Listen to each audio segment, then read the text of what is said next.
برادر اسلامی ملک سے یا کسی اور ملک سے بھی بات کرنی ہے تو آپ باری باری سب کو بھیجیے. اب ایک اور اس کا پہلو جو بہت ضروری ہے وہ یہ ہے کہ جب سعودی عرب کے حوالے سے جو قرارداد ہوئی اس پہ تقسیم ہے سرکار کی صفوں میں, سرکاری پارٹی میں بھی, سرکاری کابینہ میں بھی. اس تقسیم کا اظہار مختلف طریقے سے ہوتا رہتا ہے. کبھی وزیر خارجہ کا کردار وزیر داخلہ کو ادا کرنا پڑتا ہے, کبھی وزیر خارجہ جو مذہبی امور کے وزیر صاحب ہیں وہ وزارت خارجہ پہ گفتگو کر رہے تھے, ہم یہ کر دیں گے, ہم یہ نہیں ہونے دیں گے, ہم یہ کریں گے, ہم جا رہے ہیں, ہم آ رہے ہیں. اچھا, کبھی ایک اور انتہائی غیر ذمہ داری سے بات کرنے والے ڈپٹی منسٹر ہیں وہ خارجہ امور کے اوپر بولتے ہیں. لیکن کیا پاکستان کی پارلیمنٹ کے اندر کوئی ایک شخص بھی ایسا نہیں ہے جو پاکستان کے خارجی امور کو سمجھتا ہو, جو پاکستان کی خارجی طور پہ نمائندگی کر سکے, جو پاکستان کے لیے درست انگریزی لکھ سکتا ہو, جو پاکستان کے لیے اچھی اردو بول سکتا ہو, جو پاکستان کے لیے پاکستان سے باہر جا کے اس کی وکالت کر سکتا ہو اور اس کو ریپرزینٹ کر سکتا ہو, اس کی نمائندگی کر سکتا ہو؟ یہ سوال تو اپنی جگہ پہ قائم رہے گا. آپ نے جو کہا کہ کیوں نہیں لگایا جاتا, جو اسلام آباد میں بیوروکریسی کی خبر ہے وہ یہ ہے کہ کچھ محکمے وزیر اعظم باوجود اپنے پاس رکھے ہوئے ہیں. ایک ان میں سے وزارت خارجہ ہے, تاکہ جس ملک سے ہم نے کاروباری سودے کرنے, بڑی وجہ تو یہ بتائی جا رہی ہے, اس ملک کے جب دورے ہوتے ہیں تو اگر وزیر خارجہ ایک فل ٹائم ہو تو پھر وہ اپنی ٹیم کارو آؤٹ کرتا ہے, وہ ایک خارجہ سیکرٹری لگاتا ہے, وہ ایکسٹرنل ڈی جیز لگاتا ہے, وہ پھر ریجنل ڈی جیز لگاتا ہے, وہ پھر اپنی بات کرتا ہے, اس لیے وہ وزیر اعظم کے ہاتھ سے نکل جاتا ہے. اسی طرح سے اگر وزیر دفاع کوئی اور آ جائے تو پھر یہ خطرہ ہوتا ہے کہ وہ فوج کے ساتھ ملے گا, وہ فوجی اداروں کے ساتھ ملے گا, وہ انٹیلیجنس اداروں کے ساتھ ملے گا. تو اس طرح سے وزیر اعظم کے نیچے سے ان کو محسوس ہوتا ہے کہ شاید کرسی تھوڑی سی کھسک جائے گی, انچ صحیح, آدھا انچ صحیح, لیکن بابر صاحب سچویشن ویسی کریٹ ہوتی ہے نا جیسی جب وزیر داخلہ صاحب بیان دیتے ہیں اور اس کے بعد وزارتی بیان جو ہے وہ نواز شریف صاحب کو دینا پڑ جاتا ہے. وزارتی بیان کی تو کوئی ویلیو ہی نہیں ہے نا, پھر پہلا جو بیان آیا لوگ اسی کو دیکھتے ہیں. وزارتیں آپ جتنی مرضی کریں, آپ کو پتا ہے جس کے خلاف خبر غلط لگتی ہے اخبار کے پہلے صفحے پہ لگتی ہے, جب وہ وضاحت دیتا ہے تو بیچارہ 8ویں صفحے پہ خبر لگی ہوتی ہے, اتنی سی کون پڑھتا ہے اس کو. اب اس میں سے جو ایک اور پہلو ہے وہ بہت امپورٹنٹ ہے, وہ یہ ہے کہ نہ صرف یہ کام نہیں ہو رہے بلکہ دنیا کے بارے میں جو ہمارا رویہ ہے غیر سنجیدہ. اس طرح پتہ لگتا ہے کہ ہم علیحدہ کسی سیارے کی مخلوق ہیں جس میں نہ کسی نے آنا ہے, نہ کسی نے جانا ہے, نہ کسی نے دیکھنا ہے, نہ کسی نے پوچھنا ہے, نہ کسی نے ہم سے سلام دعا کرنی ہے. اس لیے اچھا, پھر جو وزارت قانون میں وزیر قانون نہ لگانے کی وجہ اور ایڈیشنل چارج دیا گیا وزیر غلط اطلاعات اور سرکاری نشریات کو, وہ بھی یہی وجہ ہے کہ سارے کا سارا اس پہ. اور دیکھیے آپ پنجاب میں گورننس کا طریقہ کیا ہے, مجھے بہت رحم آتا ہے اپنے اوپر بحیثیت پنجاب کے شہری کے, کبھی کبھی پارلیمنٹرین سینیٹر کے بھی, کہ 32 سال سے جس ٹیم کو اللہ رب العزت نے اتنا بڑا موقع دیا کہ مغل شہنشاہوں میں سے بھی صرف 3 کو اتنا موقع ملا ہے, مغل بادشاہوں میں سے. اچھا. ہاں, اور ہندوستان میں کوئی بادشاہ نادر شاہی سکے سے لے کر اور چمڑے کا سکہ چلانے والا اس تک جتنے بھی آئے, کسی کو اتنا موقع نہیں ملا جتنا موقع ان کو ملا ہے. لیکن ہر جگہ یہی کوشش کی گئی ہے کہ جو امپورٹنٹ وزارتیں ہیں اس کی ٹوپی میرے سر پہ رہے اور وہ سارے کے سارے تاج جتنے پہنے جا سکتے ہیں ہمارے سر پہ رہے. صاحب ابھی وہ دفاعی اداروں کی جو میٹنگ ہوئی تھی وہاں پہ بھی نواز شریف صاحب تھے اور ساتھ وزیر اعلیٰ صاحب تھے شہباز شریف صاحب. اب یہ موقع ہے بولنے کا کہ کے پی کے کا وزیر اعلیٰ کیوں نہیں بولتا, سندھ کا وزیر اعلیٰ کیوں نہیں بولتا, کشمیر کا پریزیڈنٹ کیوں نہیں بولتا, اور جو کیئر ٹیکر ہے گلگت بلتستان کا وہ کیوں نہیں بولتا, فاٹا کا چیف کمشنر کیوں نہیں بولتا, اس کے ساتھ ساتھ جو بلوچستان کا وزیر اعلیٰ ہے وہ کیوں نہیں بولتا. اب یہ سارے پہلو اپنی جگہ, لیکن ایک بات جو جس پہ میں کنکلوڈ کرنا چاہتا ہوں اس موضوع کو, وہ میں ضرور کہنا چاہتا ہوں, اور وہ بات یہ ہے کہ خدا را پاکستان کو اس قدر نااہل لوگوں کی سرزمین ثابت نہ کیجیے وزیر اعظم صاحب, حکومت صاحبہ, کابینہ صاحب, اسٹیبلشمنٹ صاحبہ, کہ یہاں کوئی ایک شخص بھی ایسا نہیں ہے جو نمائندگی کر سکے. افغانستان میں وزیر خارجہ آپ کو ملتا ہے, بنگلہ دیش میں آپ کو وزیر خارجہ ملتا ہے, آپ کو نیپال میں وزیر خارجہ ملتا ہے, آپ کو سکم اور بھوٹان جیسے اتنی چھوٹی لینڈ بلاک جو جگہیں وہاں بھی ملتا ہے, لیکن پاکستان میں نہیں ملتا. اور اس کی وجہ سے پھر ہمارے تعلقات میں ابہام آ رہا ہے، ہاں ابہام آ رہا ہے، اور بار بار دوسری طرف سے کہا جاتا ہے کہ کلیئر کیا جائے. میں ابھی خرابی پہ نہیں جانا چاہتا، لیکن ابہام پہ میں رک جاتا ہوں. اور ابہام بہت خطرناک ہوتا ہے، ابہام ایک اچھی چیز نہیں ہے. اچھا بابا صاحب 679 دن ہو گئے لیکن ہمیں وزیر دفاع وزیر خارجہ نہیں ملا. ہماری یہ وزارتیں ہیں جو خالی ہیں، یہ ہم نے ایک سوال رکھا ہے، اس کو ضرور پلیز حل کیجیے. بابا صاحب آگے ذرا بڑھتے ہیں. پلیز. آزادی رائے، اظہار رائے، ٹھیک ہے، اور اس کے بعد یہ بل آیا بھی سائبر بل. کیا کہتے ہیں آپ، اس کو کس طرح سے دیکھتے ہیں؟ یہ بل جو ہے یہ آزادی اظہار خیال کو متاثر نہیں کرتا؟ دو چیزیں متاثر کریں گی پاکستان کے نیئر فیوچر کو. ایک تو جوڈیشل کمیشن بیٹھا ہے. جوڈیشل کمیشن میں جو وکیلوں کی رائے ہے، میں تو اس دن پشاور کے چیف جسٹس کے پاس ایک مقدمہ کرنے چلا گیا تھا، اور اس لیے میں جوڈیشل کمیشن کی ہیئرنگ خود جا کے نہیں سن سکا. میرے چیمبر کے میرے کولیگ بھی موجود تھے، باقی بھی تھے. سب کہتے ہیں کہ بہت ساری ٹیمیں ایسی ہیں جو انڈر 19 لگ رہی تھی اس دن. اچھا، بلکہ اس پہ پہلے بات کر لیتے ہیں. یہ ہاں، اس کے بارے میں بتائیں کیا چل رہا ہے. انڈر 19 ٹیم سے مراد یہ ہے کہ جو ٹیم تیار نہ ہو، جس کا بریف مکمل نہ ہو، جس کی فائل گھر رہ جائے، جو تیاری کرنے کے لیے چیف جسٹس کے سامنے کھڑے ہو کے یوں کر کے ورق الٹے، اس کو انڈر 19 کہا جاتا ہے. یہ تین طرح سے بڑا امپورٹنٹ کمیشن ہے. پہلا تو وہ کہ جو کہا عمران خان نے، اس کمیشن کو تشکیل دیا مجبوراً حکومت نے، اور تشکیل دینے سے پہلے بھی خرابی ہے بسیار. 2 درجن کے قریب پاکستانی شہری شہید ہو گئے، سینکڑوں ہمارے شہری زخمی ہو گئے، ہزاروں ہمارے شہری گرفتار ہو گئے، ہزاروں لاکھوں کروڑوں روپے کا نقصان لوگوں کے ذاتی نجی املاک کا بھی ہو گیا. اس کے بعد انہوں نے یہ کمیشن اب چلے کمیشن بن گیا. دوسرا یہ ہے کہ کوئی وے فارورڈ بھی اس قوم کو کبھی ہم نے دینا ہے، کسی مسئلے کا کوئی مستقل حل بھی ہم نے نکالنا ہے کبھی. یہ پہلا موقع ہے جب پاکستان میں ایک چیف جسٹس صاحب کی سربراہی میں کمیشن موجود ہے. وہاں آپ خرابیوں کی ایک پوری فہرست نہیں، ٹری بنائیے کہ یہ خرابیاں تھیں، یہاں سے چلی، اس طرح آئی نیچے اور یہاں پہنچی، اور پھر اس کے ساتھ آپ وے فارورڈ کی ایک ٹری بنائیے کہ یہ اس مسئلے کا حال ہے. آئندہ سے پاکستان میں جو الیکٹورل ریفارمز ہیں اس طرح سے ہوں گی، 62-63 پہ عمل درآمد اس طرح سے ہوگا، جو ڈبل شہریت والا ہے اس کے ساتھ یہ سلوک کیا جائے گا، جو قرضہ کھا کے مکر گیا اس کے ساتھ یہ سلوک کیا جائے گا، جو نااہل ہے اس کو اس طرح سے روکا جائے گا، ووٹ کا تقدس اس طرح سے بحال کیا جائے گا. یہ بہت بڑا موقع ہے پاکستان کی پولیٹیکل پارٹیز کے پاس. لیکن جو کچھ وہاں پہ ابھی تک داخل ہوا ہے، میں نے چیزیں دیکھی ہیں کہ کیا وہاں پہ جو داخل کروایا سب نے، وہ صرف الزامات ہیں، ثبوت نہیں ہے، در الزامات ایک دوسرے کے اوپر نا. صحیح. اور جو ثبوت ہیں اس کے بارے میں موقع لیا ہے پی ٹی آئی نے کہ 1 ہفتے کے اندر وہ ثبوت پیش کریں گے. لیکن دو طرح کے ثبوت تو پہلے ہی موجود ہیں. اب جو چور اپنا کھرا نہیں چھوڑ کے گیا، ساتھ اپنا شناختی کارڈ پھینک کے گیا، ادھر کسی کا دھیان نہیں جا رہا. میں آپ کے 2 حوالے دے دیتا ہوں. اس وقت جتنے بھی آروز تھے ان کا سوال زیر بحث ہے. آروز کو تو فریق بنائیے، بالکل ان سے پوچھیے آپ کو کس نے کیا کہا، ان کو کٹہرے میں لائیے، کھڑا کیجیے، آپ ان سے سوال ہونے دیجیے. پاکستان میں کوئی مقدس گائے نہیں ہے، ان کو ذرا آپ کٹہرے میں لائیے. ایک پہلو یہ ہو گیا. دوسرا جو انتخابی ریکارڈ ہے آروز کا، وہ کچھ 70-75 ہزار ٹوٹل کاغذات ہیں جن کو دیکھنا پڑے گا. لاکھ سے بھی کم کاغذ ہے. 45 دنوں میں نہیں، وہ تقریباً 15 دنوں میں دیکھے جا سکتے ہیں، نہیں تو 40 دنوں میں آپ دیکھ لیجیے. ان پہ فیصلہ کیا جا سکتا ہے. ایک اور طریقہ بھی ہے آسان فیصلے کا. میرا یہ خیال ہے کہ آسان فیصلہ لازماً وے فارورڈ کے طور پہ کرنا چاہیے.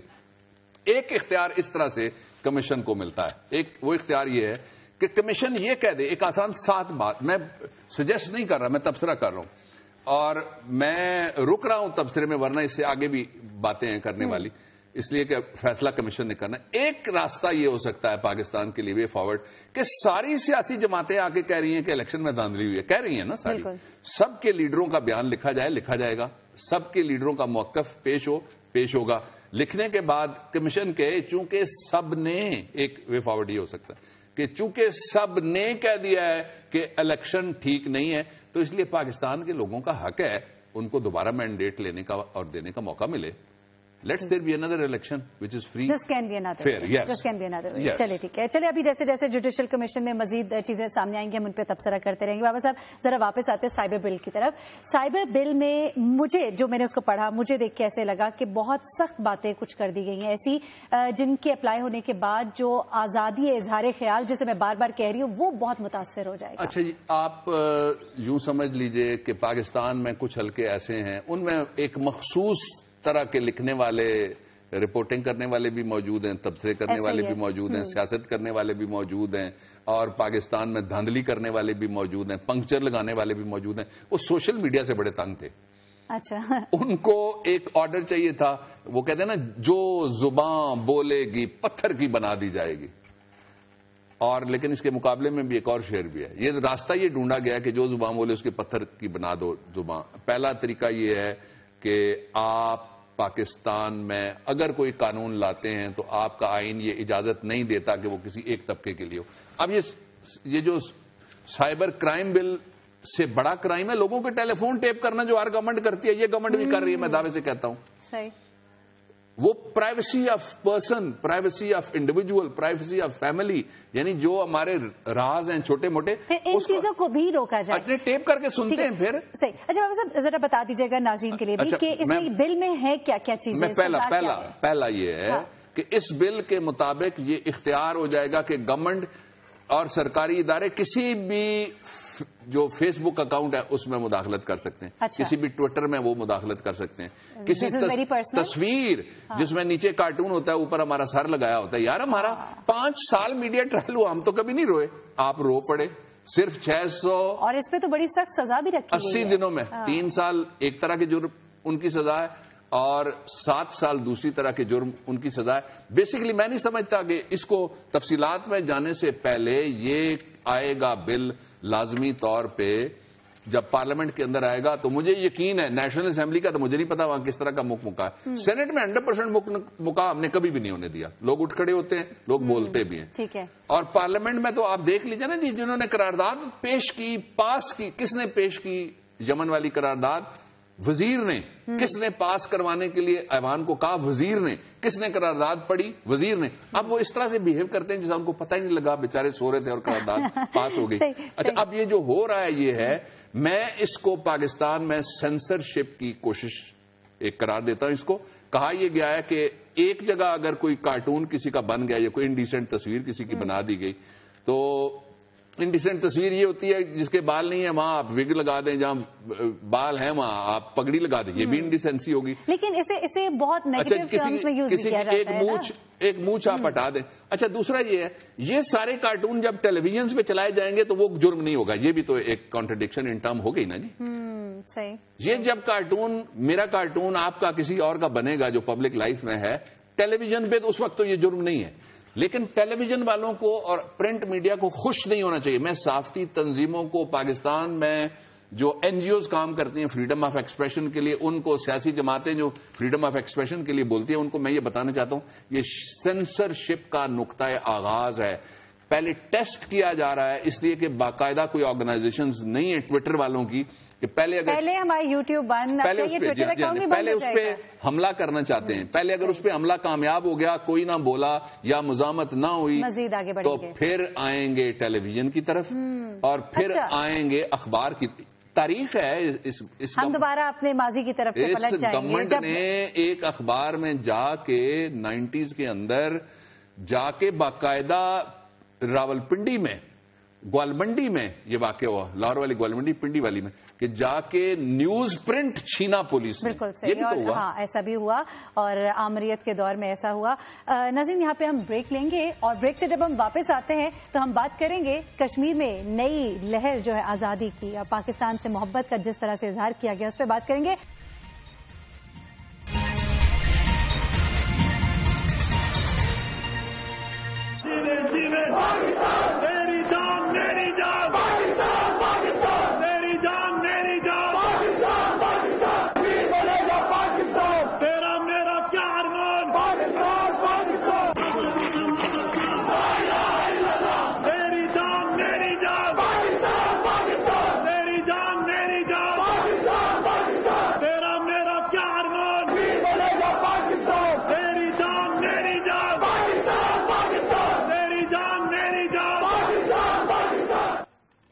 جی ناظرین, یہ آپ نے ایکسکلوسیو ویڈیو دیکھی, کس طرح سے محبت کا اظہار کیا جا رہا تھا. بابا صاحب کشمیر میں ایک بار پھر سے جو آزادی کی لہر ہے ہم دیکھتے ہیں ہمیشہ سے ہی موجود ہے, لیکن اس وقت ایک اور ہی جوش نظر آتا ہے. اور یہ ویڈیو کے بارے میں بتائیے گا, کب کی ہے, کہاں کی ہے, کیا موقع ہے؟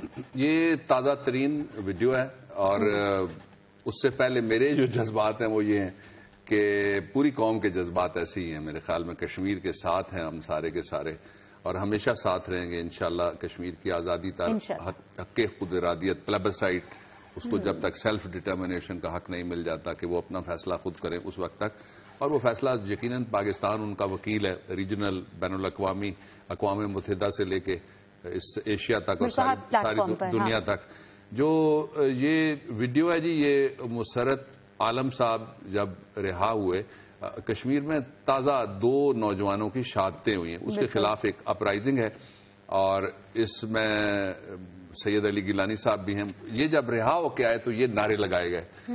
یہ نعرے لگنے کے بعد جو کشمیریوں کا جذبہ ہے, کوئی ہوتا ہے نا, ایک دفعہ آپ کو یاد ہے ایم عالم ہوتے تھے ہمارے 1965 کے, جو PIA اس کے ایئر فورس کے ہیرو تھے ہمارے, اور اس وقت جو طیارے تھے ہمارے ان کو 1965 میں اڑانے والے کہیں یونس حسن, کہیں رفیقی, کہیں ایم عالم, اس وقت لوگ نعرے لگایا کرتے تھے. اس طرح کا جذبہ تھا یہ جذبہ جو آپ نے ابھی دیکھا. یہ جذبہ اس لیے ہے کہ ہندوستان نے وہاں لاکھوں فوجی رکھ کے لاکھوں شہید اور ان کے قبرستان بھر دیے, لاکھوں زخمی کیے, اور خواتین کے خلاف بھی بڑے جرائم ہوئے, بچوں کے خلاف جرائم ہوئے, وادی اور وادی سے باہر سے لوگوں کو لا کے وہاں پہ ان کی زمین پہ قبضہ کروانے کے جرائم بھی ہندوستان مسلسل سرزد کر رہا ہے. اس کے 2-3 پہلو اور ہیں جن پہ میں شارٹ تبصرہ کرتا ہوں. پہلا پہلو, حق ہے کشمیریوں کا کہ وہ نعرہ لگائیں. انہوں نے کبھی ہندوستان زندہ باد کا نعرہ تو نہیں لگایا نا. بڑا اس پہ انڈیا کے میڈیا پہ اعتراض ہے. یہ گھس بیٹھی ہیں اور یہ مداخلت کار ہیں. بھارت والوں, میں تم سے جواب مانگتا ہوں, دنیا سے میں جواب مانگتا ہوں, میں اقوام متحدہ سے جواب. اس کو آپ کیا کہیں گے؟ یہ بھارت کا جس کو آپ زبردستی شہری بنا رہے ہیں, وہ کہتا ہے کہ تیرا میرا کیا ایمان پاکستان پاکستان, تیری میری ہے یہ جان پاکستان پاکستان, اور تیرا میرا کیا ارمان کشمیر بنے گا پاکستان. اب یہ وہ جو آواز ہے اس کو کسی طریقے سے بھی دبایا نہیں جا سکتا. اس کا دوسرا پہلو یہ ہے کہ اس کے جواب میں ہندوستان کے اندر مودی کے جو حامی ہیں RSS وغیرہ اور 2-3 اور تنظیمیں, انہوں نے ہندوستان کے کئی صوبوں میں, جن کو وہ ریاست کہتے ہیں سو کالڈ, ان ریاستوں کے اندر انہوں نے ایسے مظاہرے شروع کیے ہوئے ہیں. پاکستان کے جھنڈے کو نظر آتے ہیں, ڈیسیکریشن ہو رہی ہے, ڈیسیکریشن ہو رہی ہے, توہین ہو رہی ہے پاکستان کے پرچم کی. بالکل. اچھا, اب میں اس پہ ایک کامنٹ میں کرنے لگا ہوں, جو کامنٹ لوگ نہیں کرتے. بھارت کے ساتھ ہمارے تعلقات اپنی جگہ, جب ایسا کام پاکستان کے اندر تو ایسا نہیں ہوتا اکثر, لیکن جب ایسا کام کوئی پاکستان کے اندر موب کرے تو وہ کہتے ہیں پاکستانی ٹیررسٹ, وہ کہتے ہیں مسلم ٹیررسٹ, وہ کہتے ہیں کشمیری ٹیررسٹ. آج بھارت دنیا کو جواب دے اور ہمیں بھی جواب دے, اور یہاں پہ بڑا ہم کمی محسوس کریں وزارت خارجہ, ہمیں بھی جواب دے کہ کیا وہ دہشت گرد نہیں ہیں جو ایک آپ کے پڑوسی ایٹمی ریاست کا پرچم لے کے اس کو جلا رہے ہیں, اور وجہ کیا ہے؟ اس کی ذمہ دار بھارت کی حکومت ہے, بھارت کی سیاسی اشرافیہ جو اقتدار میں ہے. اور وہ کیسے, میں یہ بھی بتا دیتا ہوں. اس کا اگلا پہلو جو میں کرتا ہوں لوگوں کے سامنے پیش, وہ یہ ہے کہ بھارت کی حکومت کے بڑوں نے بیان دیے کہ ہم اپنی سرزمین پہ, یعنی جو متنازع علاقہ ہے اس کو انہوں نے کہا کہ مقبوضہ کشمیر میں ہم پاکستان زندہ باد کا نعرہ نہیں لگنے دیں گے. نعرہ تو لگ گیا, اپنی طرف سے انہوں نے وہاں پہ الیکشن کرانے کی کوشش کی, حکومت بنائی, لیکن لوگوں کو دبا نہیں سکے. لوگوں کے جذبات کو آگ لگ گئی ہے, اس آگ کو اب روکا نہیں جا سکتا. اور ایک اور پہلو جو بڑا امپورٹنٹ ہے وہ یہ ہے, وہ آپ نے چھیڑا, بلکہ وہ پہلو یہ ہے کہ ہماری, آپ نے کیا کہا, وزارت خارجہ کدھر ہے یہاں پہ, ہم اس کی بڑی کمی محسوس کریں. پہلے آپ نے کہا تھا وزارت خارجہ کہاں کھڑی ہے, کھڑی نہیں ہے, لیٹی ہوئی ہے, اور لیٹی بھی نہیں ہے, آرام کر رہی ہے, اور آرام بھی نہیں کر رہی, نیند کر رہی ہے, اور نیند بھی نہیں کر رہی, گہری نیند کر رہی ہے, اور یہ جاری رکھے گی. اس کا سبب ہے, میں ایک بات تھی, میں اس کو کھول ہی دیتا ہوں. بات یہ ہے کہ ہمارے جو آدھا نام میں لیتا ہوں, ملک صاحب ایک ہمارے ہوتے تھے ہندوستان کے اندر, ہمارے وہ سفیر رہے. آج ایک سرکاری بزنس مین, اس میں سرکاری بزنس مین کا لفظ میں نے استعمال کیا پاکستان میں, ان کے وہ ملازم ہو گئے. ہندوستان میں ان کے لابیسٹ ہیں. شرم آنی چاہیے ایسے سفارتکار کو. جو پاکستان کے خرچے پہ پلا ہو، پاکستان کے خرچے کے اوپر اس نے سفارتکاری کی ہو، نام کمایا ہو، عزت کمائی ہو، اور پھر پاکستان کے کسی آدمی کا ملازم بن کے وہ اس ملک میں، جس ملک میں وہ پاکستان کی طرف سے سفارتکار رہا، وہاں اس کا کاروباری ایلچی بنے. ایسی ملازمت، یہ وہ ہے جس کے بارے میں اقبال نے کہا تھا، جس رزق سے آتی ہو پرواز میں کوتاہی. یہ وہ رزق ہے جس سے منع کرایا تھا. بھارت کا تو جو رویہ ہے متعصبانہ، اس سے تو ہر کوئی واقف ہے. چلیے یہ تو ایک بات ہے، لیکن اس وقت جو ہم خاص طور پہ کشمیر میں یہ نئی لہر آزادی کی دیکھ رہے ہیں، یہ بھی میرا ایک سوال ہے کہ یہ اس کی کوئی خاص وجہ؟ اس کی خاص وجہ دو ہیں. ایک تو یہ کہ آزادی کی لہر کبھی ختم نہیں ہوئی، آزادی کی لہر چلتی رہتی ہے، آزادی تک جاری رہے گی. اور اس کی جو دوسری وجہ ہے وہ یہ ہے کہ ہندوستان کے اندر ایک ایسی حکومت آئی ہے جو مسلم مخالف، کشمیری مخالف، آزادی مخالف، اس کو سمجھا جاتا ہے کہ یہ بڑے ہارڈ لائنر ہے، یہ بڑی اگریسو، اور جس طرح آپ نے کہا متعصب، اس کے لیے صحیح لفظ میں استعمال کروں گا، متعصب قسم کی یہ حکومت ہے. اس کی وجہ سے یہ ہوا ہے. لیکن ایک اور جو پہلو بہت امپورٹنٹ نظر نہیں آ رہا اس وقت لوگوں کو، لیکن آئے گا کچھ دنوں میں، کہ جو ایشیا کے اندر جس طرح کے حالات ہیں، اس پرسپیکٹو میں میں کشمیریوں کی جدوجہد کو دیکھتا ہوں. ساری جگہ پہ دبے ہوئے لوگ اٹھ رہے ہیں، اور اکثر ایشیا کے ملکوں میں، افریقہ کے ملکوں میں مسلح جدوجہد ہو رہی ہے. ہندوستان کو چاہیے کہ وہ اس سے پہلے کہ کشمیر کی وادی میں یک طرفہ آگ لگی ہوئی ہے، اس آگ کی اور کئی جیتیں کھل پڑیں، وہ کشمیریوں کا جو حق تسلیم شدہ، اور ہندوستان کا وعدہ کیا گیا، پہلا وزیر اعظم گیا کہاں؟ اقوام متحدہ میں. اقوام متحدہ، اب مسلمان ملکوں میں گڑبڑ ہو تو اقوام متحدہ 1 منٹ میں قرارداد، 1 منٹ میں سلامتی کونسل. یہاں پہ آ کے کیا ہو جاتا ہے؟ یہاں پہ پھر ان کو میں اب ان کے بارے میں ہماری بھی کوتاہی کچھ کہہ نہیں سکتا. نہیں، ساری ہماری کوتاہی نہیں ہے، یہ میں نہیں کہوں گا، کچھ سویپنگ سٹیٹمنٹ نہیں دوں گا. اور کچھ ہماری کوتاہی نہیں ہے، بڑا کوتاہی کا ایک مسلم جو تنظیمیں ہیں، بڑی تنظیمیں سے مراد سرکاری جو حکومتی تنظیمیں، اس سے مراد جو ممالک کی تنظیمیں، وہ جو امہ کی تنظیمیں، وہ بھی تقسیم ہے. اس قدر ان میں تقسیم ہے، اور اس قدر پراکسی جنگوں میں وہ لگے ہوئے ہیں، اس قدر ایک دوسرے سے ہم باہم دست و گریبان ہیں کہ ہمارے پاس وقت نہیں بچتا کہ جب ایک ملک آزاد ہو سکتا ہے. کشمیر میں اتنی بڑی لہر آئی ہے، اور اس وقت پاکستان کے اندر بھی اس کی بھرپور ایک سپورٹ موجود ہے. ٹھیک ہے، اور اس کو اوور ویلم کرنے کے لیے ہندوستان، انڈرمائن کرنے کے لیے ہندوستان، اور اس کو رفع کرنے کے لیے ہندوستان جتنی کوشش کرے گا، میں آپ کو پوری ذمہ داری سے کہتا ہوں، وہ ساری کوشش تیل کا کنستر جو آزادی کی آگ ہے اس کے لیے ثابت ہوگی. بابا صاحب یہاں پہ یہ کہیں گے کہ اس کا ایک بڑا حل آپ نے خود ہی بتا دیا کہ کاش کہ ایک ہو مسلم حرم کی پاسبانی کے لیے. ناظرین یہاں پہ بریک لیتے ہیں، بریک سے واپس آئیں گے. تو بھارت میں 2 بار پیٹرول سستا ہو جاتا ہے، یہاں پاکستان میں مہنگا ہو جاتا ہے. عالمی مارکیٹ میں سستا ہونے کے باوجود ماجرا کیا ہے، اس بریک کے بعد بات کرتے ہیں.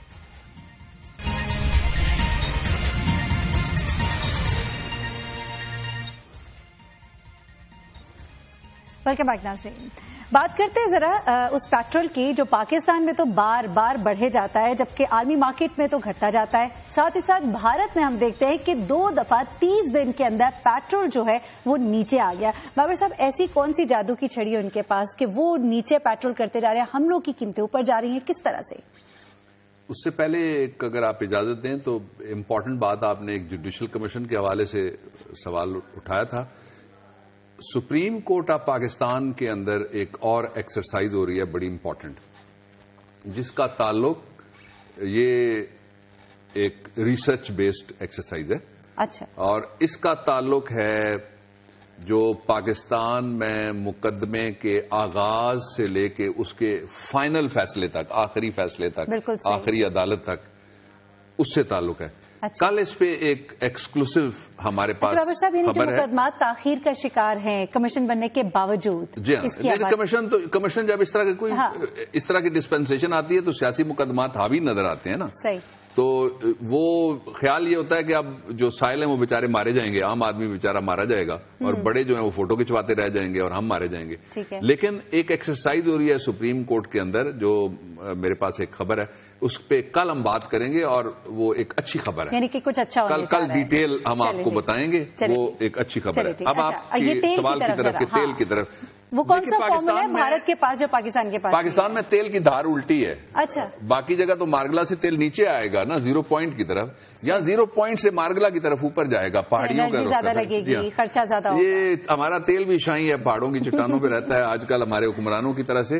ہندوستان میں 30 دن کے اندر، بڑے افسوس کے ساتھ کہنا پڑ رہا ہے کہ 30 دن کے اندر ہندوستان کی حکومت نے شروع تو کیا، عام آدمی پارٹی نے، انہوں نے کہا جی پیٹرول ہم کم کرتے ہیں دہلی میں. آج یعنی 24 گھنٹے پہلے بھارت میں جو اس وقت پیٹرول کا ریٹ کیا گیا جی کم کر کے 80 پیسے کم کیا گیا پیٹرول، اور جو ریٹ ہے اس وقت وہ 60 روپے سے بھی 80 پیسے کم ہے فی لیٹر، 59.20 پیسہ. یس. ایک دوسرا جو ڈیزل ہے اس کی قیمت میں بھی خاطر خواہ کمی کی گئی ہے، اور وہ جو کمی کی گئی ہے وہ 1 روپے 30 پیسے ہے. اچھا. پاکستان میں آج پیٹرول کی قیمت ہے 74 روپے 60 پیسے. ڈیزل کی آج بھارت میں دوسری دفعہ 30 دن میں کمی کر کے 47 روپے 20 پیسے، وہاں پہ 47 روپے 20 پیسے، ہمارے پاکستان میں 83 روپے. مافیا ہے جو لوٹ کے لے گیا پاکستان کے لوگوں کو. صحیح، اس پہ غور کیجئے پلیز. ہم نے سوال اٹھایا کیونکہ اگر بھارت جو ہے یہ قیمت نیچے لا سکتا ہے تو وائی ناٹ پاکستان. بابر صاحب، پروگرام کا وقت جو ہے وہ اپنے اختتام کی طرف ہے، اور ہم عوام کی آواز جو ہے وہ ایوان والا تک پہنچاتے ہیں. پلیز ٹویٹر بہت ضروری ہے. ٹویٹر کو تو دبانے کی کوشش ہو رہی ہے، قانون لائے جا رہے ہیں جس کو روکیں گے انشاءاللہ. ڈاکٹر ذوالفقار احمد صاحب سے بات شروع کرتے ہیں. انہوں نے کہا کہ there is over 20 hours load shedding in Abbottabad, same as in other parts of Pakistan. دوسرا کمل زارا ہیں، انہوں نے کہا کہ in Okara more than 20 hours load shedding as summer starts. تیسرا اسی موضوع پہ سر آپ پروگرام میں بجلی کی صورتحال کو بھی ڈسکس کریں. 24 آور میں صرف 6 آورز بجلی ہوتی ہے، اور وہ بھی بہت لو وولٹیج. یہ قمر ڈار صاحب ہیں جی، یہ فہد ہیں، کہتے ہیں we have 18 hours of load shedding in Jhang کے بڑے مسائل ہیں جی، یہاں پوچھنے والا بھی کوئی نہیں ہے. دیر از نو ورک اور business we can't sleep too. یہ تو ان کی نیندیں بھی اڑا کے رکھ دی ہیں وزیر نہ بجلی نہ پانی نے. یہ زبیر بیگ صاحب ہیں، کہتے ہیں سر راولپنڈی کے واحد نابینا بچوں کے اسکول کی بس برائے پک اینڈ ڈراپ خراب پڑی ہے، بڑی مشکل سے آتے جاتے ہیں. پنجاب حکومت کو جگائیں. جاگو پنجاب حکومت جاگو. آپ کے اسپیشل شہری آپ کو جگانا چاہتے ہیں، ہم ان کی آواز بن کے آپ کو جگا رہے ہیں. ان ایریا GTHS پرنسپل یہ ہو گیا پہلے، ہم کہہ چکے ہیں اس پہ. اور یہاں جو اصل ہے وہ یہ ہے کہ یہ میڈم نے گیٹ غلط جگہ لگنے کا اشارہ کیا تھا ابھی تک. سیکیورٹی تھریٹ ہے جی ہاں، اور سیکیورٹی تھریٹ ہے. اسکولوں کے جو انتظامات کرتے ہیں سیکیورٹی تھریٹ دور کرنے کے دعوے کرتے ہیں، ان کے لیے یہ چیلنج ہے.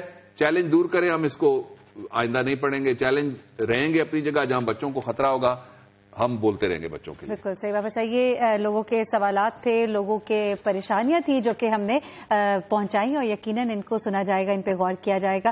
بابر صاحب، آپ کی آواز بھی ہم عوام تک پہنچاتے ہیں، اور ساتھ ہی ساتھ ناظرین آپ سے اجازت بھی لیتے ہیں. انشاءاللہ آپ سے کل ملاقات ہوگی دوبارہ 8 بجے، جمعہ ہفتہ اتوار، 3 دن ہم آپ کے ساتھ ہوتے ہیں پروگرام اختلافی نوٹ پہ. بابر صاحب، آپ کی آواز ذرا عوام تک پہنچائیں. آج کشمیر کا ذکر تھا، اسی پہ کہہ دیتے ہیں کچھ کہ ظلم کی قسمت ناکارہ و رسوا سے کہو، جبر کی حکمت پرکار کے ایما سے کہو، محمل مجلس اقوام کی لیلا سے کہو. خون دیوانہ ہے دامن پہ لپک سکتا ہے، شعلہ تند ہے خرمن پہ لپک سکتا ہے. تم نے جس خون کو مقتل میں چھپانا چاہا، آج وہ کوچہ و بازار میں آ نکلا ہے. کہیں شعلہ، کہیں نعرہ، کہیں پتھر بن کر. خون چلتا ہے تو رکتا نہیں سنگینوں سے، جب سر اٹھاتا ہے تو دبتا نہیں آئینوں سے. ظلم کی بات ہی کیا، ظلم کی اوقات ہی کیا. ظلم بس ظلم ہے آغاز سے انجام تلک ایسے شعلے کہ بجھاؤ تو بجھائے نہ بنے، ایسے نعرے کہ دباؤ تو دباؤ نہ بنے۔ خون پھر خون ہے، 100 شکل بدل سکتا ہے، ایسی شکلیں کہ مٹاؤ تو مٹائے نہ بنے۔ وادی کشمیر کے خون میں سے پاکستان کی آواز آ رہی ہے۔ کل پھر پاکستان کی بات کریں گے، کل پھر نا انصافی کو للکاریں گے آپ کے ساتھ مل کر۔